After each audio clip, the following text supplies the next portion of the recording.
Okay, let's look at example 2, a slightly more harder example. Noah ran 900 meters in 4 minutes.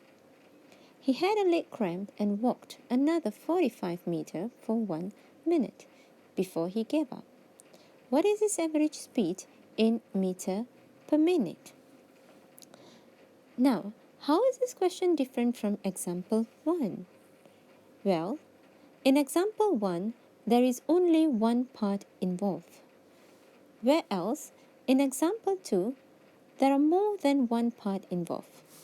Now let's draw a line graph to make things more clearer. Right, the first part here is Noah traveled 900 meters in 4 minutes. And the second part is he walked 45 meters in 1 minute. Now this makes things more clearer to us because we can now find the total distance traveled and the total time taken for the entire journey. Now let's use these to find our average speed. Average speed is total distance. In this example, the total distance traveled was 900 plus 45 meters. And the total time taken was 4 minutes plus 1 minute.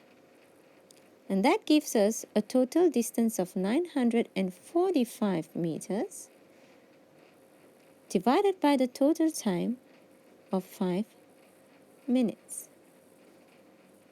And that gives us an average speed of 189 meters per minute.